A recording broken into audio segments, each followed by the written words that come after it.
Hey everyone, and welcome back to my channel. In today's video, I'm going to be creating this pastel unicorn design, and I'm also going to be reviewing a Born Pretty stamper and stamping plate. So let's get on to the video. So this is the Born Pretty stamping plate and stamper. The stamping plate comes with 29 really cute designs. Today I'm going to be using the unicorn design. This stamper comes in a really cute package, and it's actually a dual stamper. On one end you have a marshmallow stamper with a rhinestone handle, and on the other end you have a clear jelly stamper. First things first, I'm going to add a base coat to all of my nails.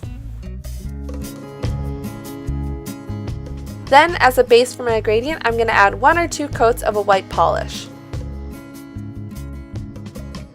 Then I'm going to add Edge Perfection polish barrier all around my nail just to make cleanup a lot easier. Then I'm going to be adding some little spots of pastel polishes on a makeup sponge.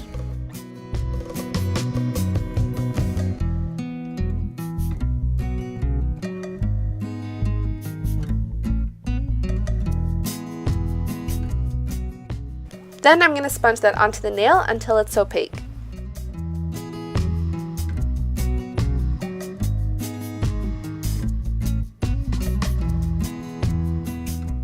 As soon as I'm done sponging, I'm going to use a pair of tweezers to remove the Edge Perfection polish barrier.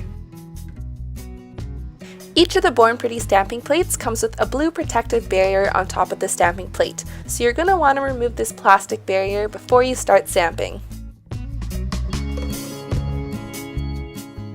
Then I'm going to use a stamping black polish and scrape it using the Born Pretty scraper that comes with the stamper.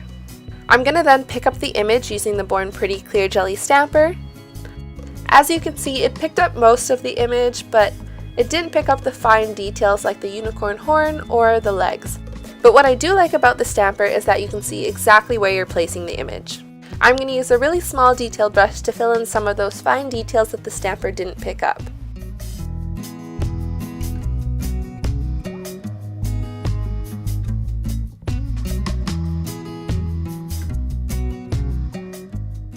Once that's all done, I'm going to finish off with a fast drying top coat. And you're done! Here's the finished design.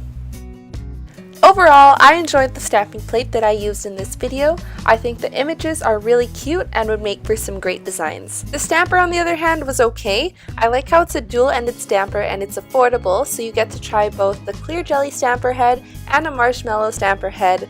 But the clear jelly stamper head didn't quite pick up all the super fine details that were part of the stamping plate, unfortunately, and I had to fill those in with a detail brush. Anyways, that's all I have for this video. I hope you enjoyed it, and if you did, please be sure to like, share, and subscribe, and if you recreate this design, be sure to tag me on Instagram at caramellogram so I can see. And if you missed my last video, I did a design using old and dried out polishes, so you can click your screen or the link in the description box to see that.